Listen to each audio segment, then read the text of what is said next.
नमस्कार दोस्तों, स्वागत है फिर से एक नई वीडियो में। दोस्तों आज का जो टॉपिक है विजयनगर साम्राज्य का है कि विजयनगर साम्राज्य का। दोस्तों हमने जो है दिल्ली सल्तनत के बारे में पढ़ते सभी शासकों के बारे में पढ़ लिया है। उसमें एक शासक था तुगलक वंश का, मोहम्मद बिन तुगलक। उसके समय में जो है विजयनगर साम्राज्य की स्थापना होती है। जो दो भाई हरिहर एवं बुक्का विजयनगर साम्राज्य की स्थापना कर लेते हैं।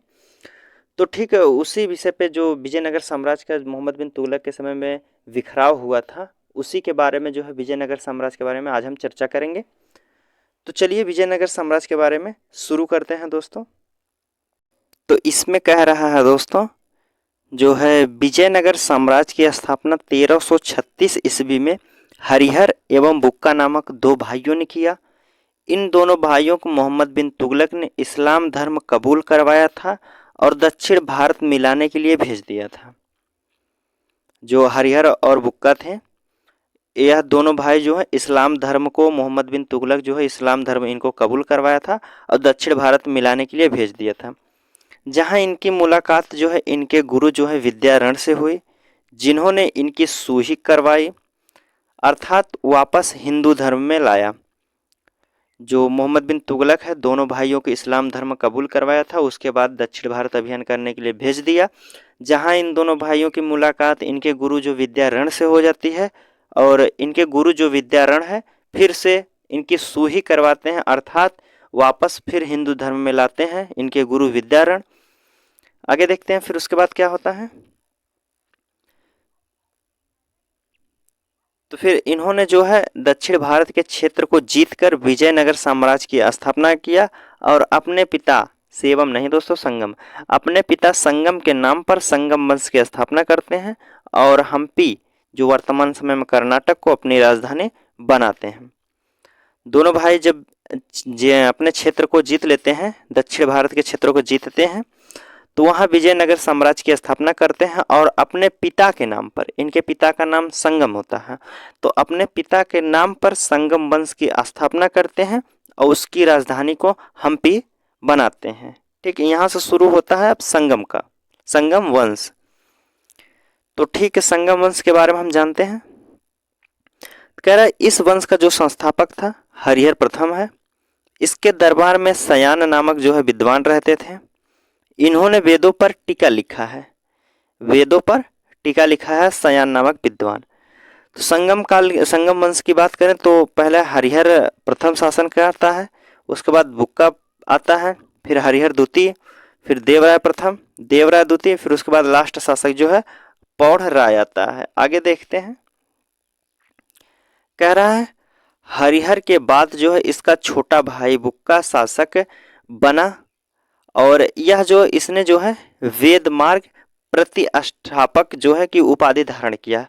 वेद मार्ग प्रतिष्ठापक की उपाधि धारण करता है इसका भाई जो बुक्का था। इसके समय में कृष्णा एवं तुंगभद्रा नदी के बीच में रायचूर के दोआब पर अधिकार के लिए बहमनी साम्राज्य से युद्ध हो गया। जो बुक्का के समय में कृष्णा एवं तुंगभद्रा के नदी के बीच में जो बीच का क्षेत्र दोआब है, रायचूर दोआब पर अधिकार के लिए दोनों बहमनी साम्राज्य और विजयनगर साम्राज्य कह रहे थे हमारा संगम का हमारा था, तो दोनों के बीच में युद्ध होता है और यह युद्ध जो है 200 वर्षों तक चलता है। अंततः जो है सफलता विजयनगर साम्राज्य को ही मिलती है। जो रायचूर पर आक्रमण होता है तो उसमें सफल जो होते हैं विजयनगर वाले होते हैं। आगे बात करते हैं। तो इसके समक्ष जो है बहमनी शासक मोहम्मद प्रथम ने आक्रमण किया। जो बुक्का शासक था उसके समक्ष ही मोहम्मद जो है प्रथम ने आक्रमण किया। इस आक्रमण को बुक्का पराजित हुआ था, बुक्का पराजित हो गया था। तो देवराय प्रथम आते हैं इसके बाद। इसने अपने सेना में तुर्क धनुर्धर को शामिल किया था। जो देवराय प्रथम थे उसने अपने सेना के रूप में तुर्क धनुर्धर को भी शामिल किया था। इसने तुंगभद्रा नदी पर नहर बनवाया था ताकि सिंचाई हो सके। तो तुंगभद्रा नदी पर नहर बनाने वाला शासक कौन था? देवराय था। और इसके समय बहमनी शासक जो है फिरोज शाह बहमन, फिरोज शाह बहमन ने आक्रमण किया। इसने देवराय प्रथम को पराजित कर दिया, किंतु दोनों के बीच वैवाहिक संबंध स्थापित हो गए थे। जो फिरोज शाह बहमन और देवराय दोनों के बीच में युद्ध होता है, जिसमें देवराय प्रथम हार जाता है, फिरोज शाह बहमन जो है जीत जाता है। उसके बाद दोनों के बीच में वैवाहिक संबंध स्थापित हो जाते हैं। आगे बात करते हैं। तो देवराय ने अपनी सेना में मुसलमानों को भी रखना प्रारंभ कर लिया था। इसके समय इटली यात्री जो है निकोलो डी कांटी, जो देवराय प्रथम के समय में इटली का एक यात्री आता है, निकोलो डी कांटी भारत आया है। इसके बाद जो है अगला शासक देवराय द्वितीय बनता है। ठीक, बात करते हैं देवराय द्वितीय के बारे में। तो देवराय द्वितीय, इसके समय में संगम वंश का सर्वाधिक विकास हुआ था। सर्वाधिक विकास जो है देवराय द्वितीय के समय में हुआ। यह संगम वंश का सबसे प्रतापी शासक था। सबसे प्रतापी शासक कौन था संगम वंश का? तो देवराय द्वितीय था। यह श्रीलंका अभियान किया। इस प्रकार श्रीलंका अभियान करने वाला देवराय द्वितीय और तीसरा शासक बन गया। पहला जो शासक था राजा राज और दूसरा राजेंद्र प्रथम। वह अपनी सिंहासन के बगल में कुरान रखता था। जो देवराय द्वितीय है अपने सिंहासन के बगल में गीता और कुरान दोनों पुस्तक रखता था। ठीक, गीता और कुरान रखता था। देवराय द्वितीय को हाथी मारने का शौक था। जो देवराय द्वितीय है यह हाथी मारने का इसको शौक था, अतः इसे जो है गजवेटका भी कहा जाता है। तो गजवेटका किसे कहा जाता है? देवराय द्वितीय को। आगे देखते हैं। आगे कह रहा है देवराय द्वितीय के ही समय में इसी के दरबार में अब्दुल रज्जाक आया था, जो जिसका यात्रा विवरण मतलाए साहिन में मिलता है, जो फारसी भाषा में लिखा गया है। इस पुस्तक से विजयनगर का प्रशासनिक जानकारी मिलती है। इसी में लिखा गया है कि विजयनगर साम्राज्य में 300 बंदरगाह थे। जो देवराय द्वितीय के समय में विदेशी यात्री जो है अब्दुल रज्जाक आता है और यह पुस्तक लिखता है मतलाए साहिन, जो फारसी भाषा में लिखा गया है। और इस पुस्तक में विजयनगर की प्रशासनिक जो है जानकारी मिलती है। और इसी पुस्तक में विजयनगर जो साम्राज्य था उसमें बताया गया 300 बंदरगाह भी थे। आगे बात करते हैं। जो अगला शासक बनता है वह बनता है मल्लिकार्जुन। मल्लिकार्जुन के इसके समय में संगम वंश का पतन प्रारंभ हो गया था, अतः इसे पौढ़ देवराय भी कहा जाता है। बूढ़ा देवराय जो है मल्लिकार्जुन को भी कहा जाता है। आगे बात करते हैं। तो संगम वंश का अंतिम शासक जो है विरूपाक्ष द्वितीय आता है। संगम वंश का अंतिम शासक विरूपाक्ष द्वितीय था, जिसकी हत्या जो है सालू नरसिंह ने कर दिया और संगम वंश के स्थान पर सालू वंश की स्थापना किया था। जो संगम वंश का अंतिम शासक विरूपाक्ष द्वितीय था उसकी हत्या जो है सालू नरसिंह ने कर दिया और सालू नरसिंह हत्या करने के बाद सालू वंश की स्थापना करता है। आगे बात करते हैं। तो इस घटना को विजयनगर साम्राज्य के इतिहास में प्रथम वलाहार कहा जाता है। तो प्रथम वलाहार किसे कहा जाता है? तो संगम काल का जो अंतिम शासक था,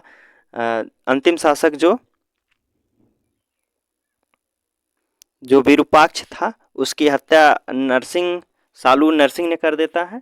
उसी घटना को जो है प्रथम वलाहार घटना कहते हैं। और बात करें तो विजयनगर साम्राज्य पर 4 वंशों ने शासक किया था। विजयनगर साम्राज्य पर जो है 4 वंश ने शासक किया था, जिसका ट्रिक है संगम सतुआ। संगम से संगम वंश, जो सा से है सालू वंश, ता से है तुलु वंश, आ से है आरवीडू वंश। ठीक, अब संगम वंश जो हमारे यहीं समाप्त होता है। अगला जो वंश आता है सालू वंश। सालू वंश के बारे में हम जान लेते हैं। सालू वंश की बात करें तो इस वंश का जो संस्थापक है सालू नरसिंह था। इस वंश का अंतिम शासक जो था इम्माडी नरसिंह था। जो सालू वंश का अंतिम शासक था इम्माडी नरसिंह था। इसकी हत्या वीर नरसिंह ने कर दिया और सालू वंश के स्थान पर तुलु वंश की स्थापना किया था।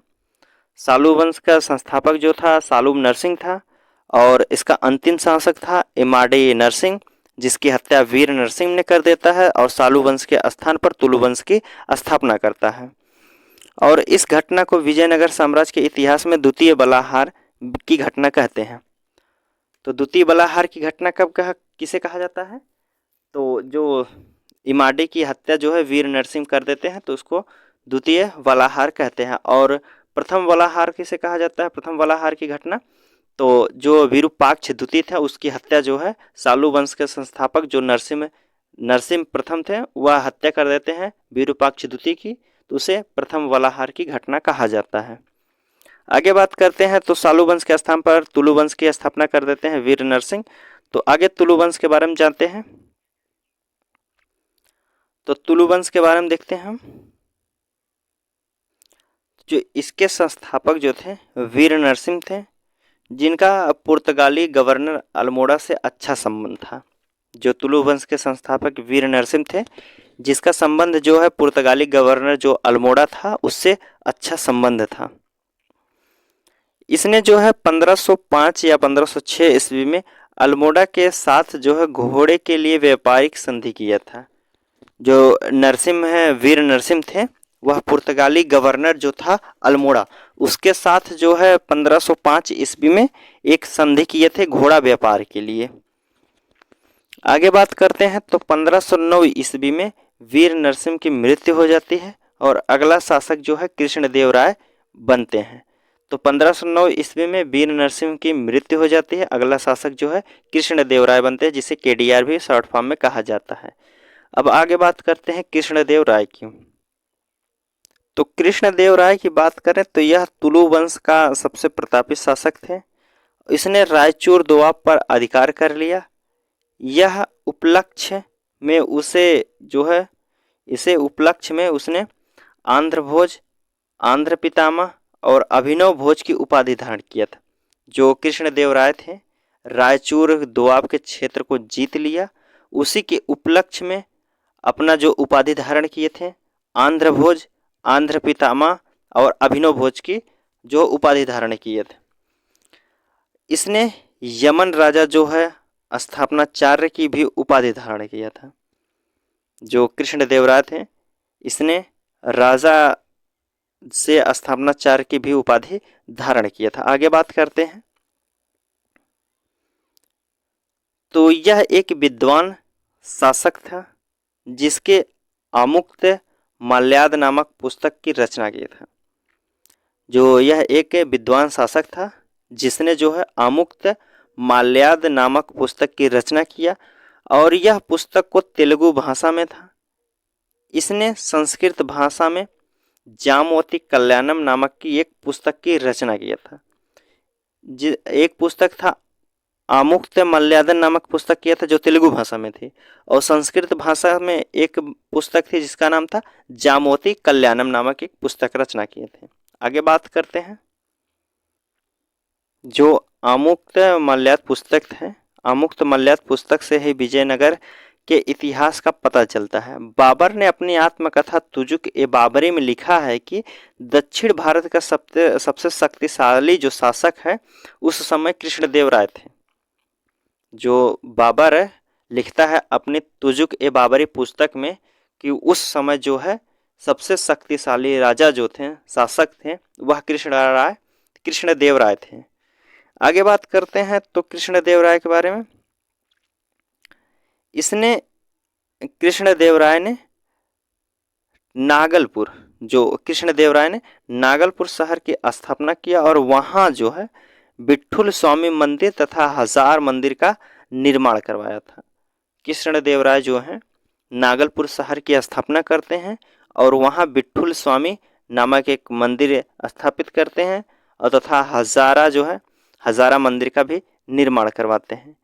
इसके समय इटली का जो यात्री है डोमिगी पायास, जो इटली का जो यात्री था डोमिगी पायास आया है तथा यह पुर्तगाल यात्री का जो है बारबोसा आया था।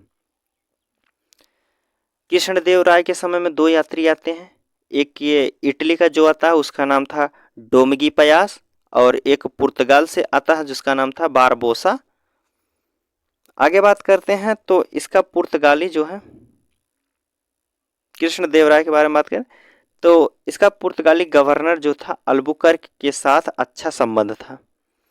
इसके दरबार में तेलुगु भाषा के 8 प्रमुख विद्वान रहते थे, जिन्हें संयुक्त रूप से अष्टदिग्गज भी कहते हैं। इस अष्टदिग्गज में सबसे प्रमुख जो है अलसी पेडन्ना, जो सबसे प्रमुख जो था अलसी पेडन्ना के थे, जो तेलुगु भाषा का पितामह कहा जाता था, तेलुगु भाषा का पितामह कहा जाता था। इन्होंने हरिकथा तथा मनुचरित नामक पुस्तक की रचना किया। इसके शासनकाल को तेलुगु साहित्य का स्वर्ण काल भी कहा जाता है। ठीक, अल्बुकर्क जो है कृष्णदेवराय के समय में अल्बुकर्क से अच्छा संबंध था, जो पुर्तगाली गवर्नर था। इसके समय जो अच्छा संबंध था कृष्णदेवराय से था, व्यापारिक संबंध। और कृष्णदेवराय के समय में 8 प्रमुख विद्वान रहते थे, जिसे अष्टदिग्गज भी कहा जाता है। आगे बात करते हैं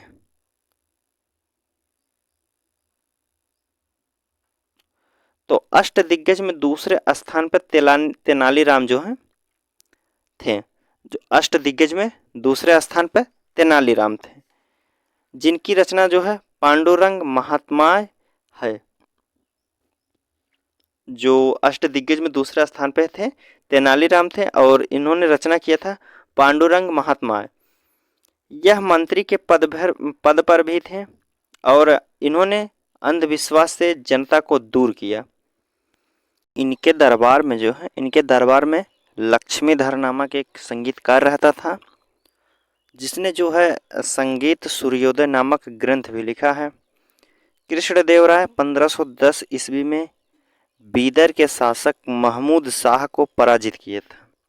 कृष्णदेवराय ने 1510 ईस्वी में बीदर के शासक महमूद शाह को पराजित किया था। आगे बात करें तो कह रहा है इन्होंने कृष्णदेवराय 1512 ईस्वी में रायचूर दोआब तथा गुलबर्गा के दुर्गों को भी जीत लिया था। 1512 ईस्वी में कृष्णदेवराय ने रायचूर के दोआब, साथ ही साथ गुलबर्गा के दुर्गों को भी जीत लिया था।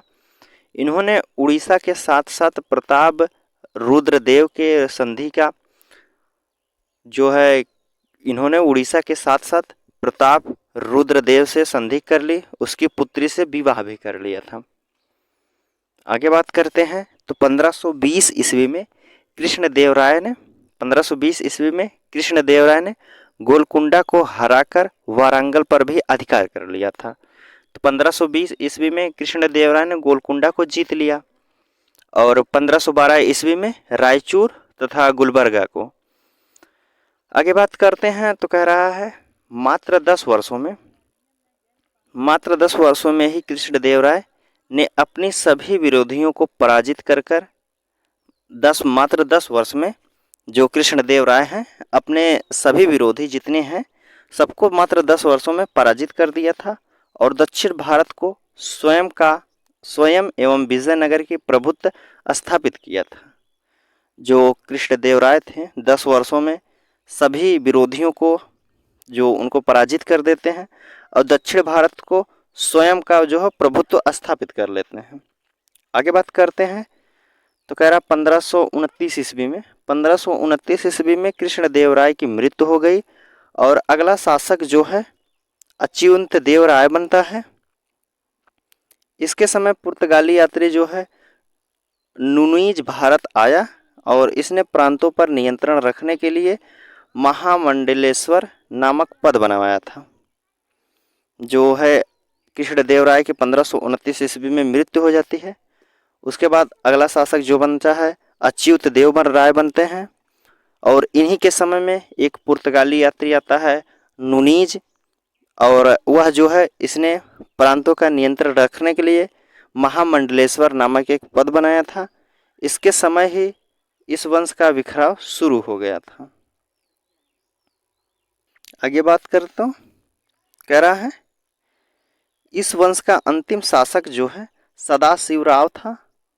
जो इस वंश का अंतिम शासक था सदाशिव राय था, और इसका सेनापति राम राय था। राम राय ने शासन की सारी शक्ति अपने हाथ में ले लिया था।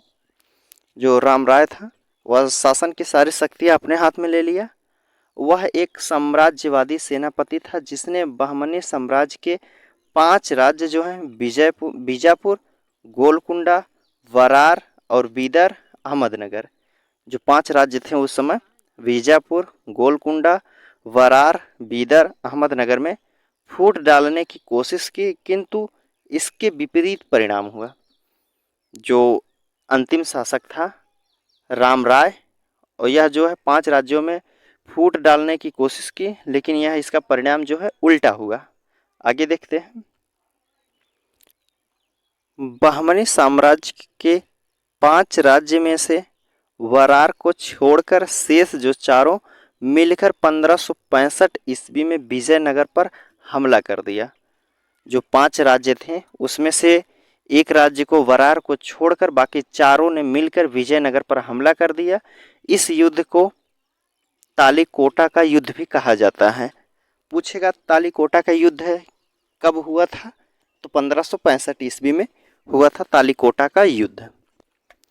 आगे बात करते हैं तो कह रहा है इस युद्ध में विजयनगर साम्राज्य का अंत कर दिया। युद्ध के मैदान में राम राय मारा गया था। जो जब 1565 ईस्वी में युद्ध होता है तो इस युद्ध में जो विजयनगर साम्राज्य का अंत हो जाता है और जो उसका शासक रहता है राम राय, वह मारा जाता है। आगे बात करते हैं। जो सदाशिव राय ने अपना अगला सेनापति तिरुमल को बनाया। तिरुमल ने सदाशिव की हत्या कर दी और एक नया वंश आरवीडू वंश की स्थापना करता है। जो सदाशिव राय रहता है वह अपना अगला सेनापति तिरुमल को बनाता है, और तो तिरुमल जो है सदाशिव राय की हत्या कर देता है और एक नया वंश की स्थापना कर देता है जिसका नाम रखता है आरवीडू वंश। तो यहाँ से शुरू होता है हमारा आरवीडू वंश। तो आरवीडू वंश के बारे में जानते हैं। आरवीडू वंश की बात करें तो आरवीडू वंश के इसके संस्थापक जो था तिरुमल था। यह वंश जो है अधिक दिनों तक नहीं शासन कर पाया और इस वंश का जो अंतिम शासक था रंगा तृतीय था। कौन था अंतिम शासक आरवीडू वंश का? तो रंगा तृतीय था। रंगा तृतीय को पराजित करके शिवाजी ने उसके क्षेत्रों को मराठा साम्राज्य में मिला लिया था। जो शिवाजी थे रंगा तृतीय को पराजित करते हैं और उसके सभी क्षेत्रों को अपने मराठा साम्राज्य में मिला लेते हैं। और आगे बात करते हैं तो विजयनगर साम्राज्य को तेलुगु भाषा का स्वर्णकाल कहा जाता है। तेलुगु भाषा का स्वर्णकाल किसे कहा जाता है? तो विजयनगर साम्राज्य को। आगे बात करते हैं तो विजयनगर की प्रशासनिक व्यवस्था देख लेते हैं क्या क्या थी। विजयनगर साम्राज्य की प्रशासनिक व्यवस्था के बारे में बात करें तो कह रहा है विजयनगर की प्रशासनिक व्यवस्था की जानकारी जो है कृष्णदेवराय की जो रचना अमुक्त माल्याद, कृष्णदेवराय की जो रचना है अमुक्त माल्याद तथा अब्दुल रज्जाक की रचना से मिलता है। जो विजयनगर की प्रशासनिक व्यवस्था का जो मिलता है जानकारी वह कृष्णदेवराय की रचना से अमुक्त माल्याद और तथा अब्दुल रज्जाक की रचना में मिलता है। इस समय राजा अपने राज्याभिषेक के समय एक विशेष प्रकार का यज्ञ करवाता था जिसे पट्टाभिषेक यज्ञ कहा जाता है। उस समय विजयनगर में जब राजा अपना एक सिंहासन पर बैठता है तो राज्याभिषेक करवाते समय एक यज्ञ करवाता है जिसका नाम रहता है पट्टाभिषेक यज्ञ। उसके बाद कह रहा है इसके समय पूरे साम्राज्य को इन नामों से जाना जाता है। किन किन नामों से जाना जाता है आगे देख लेते हैं हम। तो जो सबसे ऊपर रहता था उसे केंद्र के नाम से जाना जाता था, फिर उसके नीचे प्रांत या मंडल, फिर उसके नीचे जिला, प्रांत के नीचे फिर होता है जिला, जिला के नीचे तहसील, तहसील या फिर मेला ग्राम भी कहा जाता था उस समय। आगे बात करते हैं तो उसके नीचे मेला ग्राम के नीचे ग्राम रहता था, मेला ग्राम के नीचे फिर ग्राम रहता था जिसे उर भी कहा जाता है।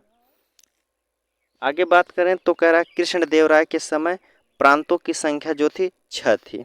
तो टोटल कितने प्रांत थे? तो उस समय कृष्णदेवराय के समय में टोटल 6 प्रांत थे। आगे बात करते हैं जो है अच्युत देव जो है, अच्युत देव राय के समय प्रांत का प्रशासन प्रांतपति से लेकर महाभिंडलेश्वर जो है, महाभिंडलेश्वर नामक अधिकारी को भी दे दिया गया था। कृष्णदेव राय ने न्यायंगर व्यवस्था लाया था, न्यायंगर व्यवस्था लाया था। इसके तहत अधिकारियों को नगद वेतन के स्थान पर भूमि दिया जाता था। यह गुप्तकालीन सामंती व्यवस्था तथा दिल्ली सल्तनत के इक्ता व्यवस्था के समान थी। दिल्ली सल्तनत में जो इक्ता व्यवस्था थी, भूमि दिया जाता था पैसा के बदले में, जो भूमि दिया जाता था, इक्ता व्यवस्था, उसी के समान थी न्यायंगर व्यवस्था। आगे बात करते हैं तो कह रहा है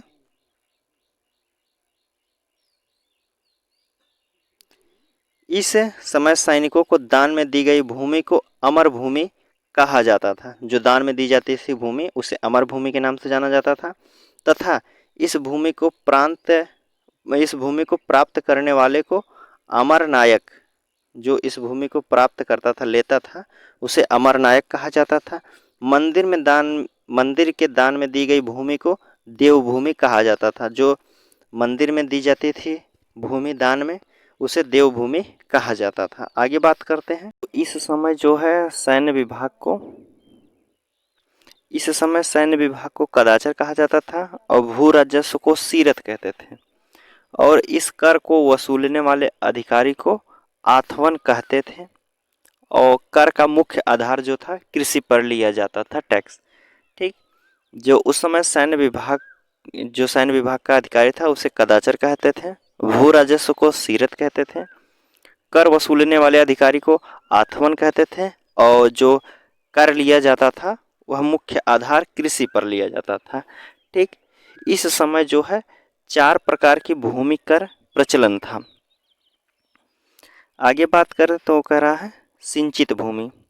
एक थे सिंचित भूमि, यह सबसे उपजाऊ भूमि थी। यहाँ बिना किसी सिंचाई साधन के भी अच्छी फसल होती थी। इस पर जो है सर्वाधिक टैक्स था। जो सिंचित भूमि थे, यह सबसे उपजाऊ भूमि थी। यहाँ बिना किसी सिंचाई या बिना किसी साधन से फसल जो है अच्छी होती थी, और इस पर जो टैक्स था सर्वाधिक कर लिया जाता था सिंचित भूमि से। और बागानी भूमि की बात करें तो बागानी भूमि, इस भूमि पर बागानी फसलें जैसे मसाला की खेती की जाती थी। इस पर जो टैक्स लिया जाता था वह सिंचित भूमि से कम लिया जाता था। सिंचित भूमि पर अधिक लिया जाता था, उससे कम जो है बागानी भूमि पर लिया जाता था। आगे बात करें, अगला है ऊसर भूमि। ऊसर भूमि यह वैसी भूमि है जिस पर प्रतिवर्ष कृषि नहीं होती है। यह अधिकतर समय सूखाग्रस्त रहता है। इस पर जो टैक्स लिया जाता था यह कम था। जो ऊसर भूमि है, यहाँ प्रतिवर्ष कृषि नहीं होती है और इस पर जो टैक्स लिया जाता था वह कम था। जंगली भूमि की बात करें तो यह भूमि पर अधिकतर भाग जो है वन का विस्तार होता था, अधिकतर जंगल रहते हैं। इस पर कृषि कार्य ना के बराबर होता है। इस भूमि पर टैक्स नहीं लिया जाता था। जो जंगली भूमि है, जंगली भूमि में अधिकतर जो जंगल पाए जाते हैं अधिकतर क्षेत्रों में, तो वहाँ कृषि नहीं हो पाती थी, तो वहाँ से जो टैक्स नहीं लिया जाता था। आगे बात करें तो कह रहा है इस समय दासों को खरीद बिक्री के लिए बेसबाग नामक एक बाजार होता था। जो दासों की खरीदने के लिए खरीदा जाता था तथा बेचा जाता था, वह बेसबाग नामक एक बाजार में बेचा जाता था या खरीदा जाता था। आगे बात करें तो विजयनगर की सर्वाधिक प्रसिद्ध जो सिक्का स्वर्ण का वाहर था। जो विजयनगर का सर्वाधिक प्रसिद्ध सिक्का स्वर्ण का वराह था, जो 52 ग्रेन का होता था। इसे पैगोड़ा भी कहा जाता था। इसे पैगोड़ा कहा जाता था। चांदी के छोटे सिक्के को तार कहा जाता था।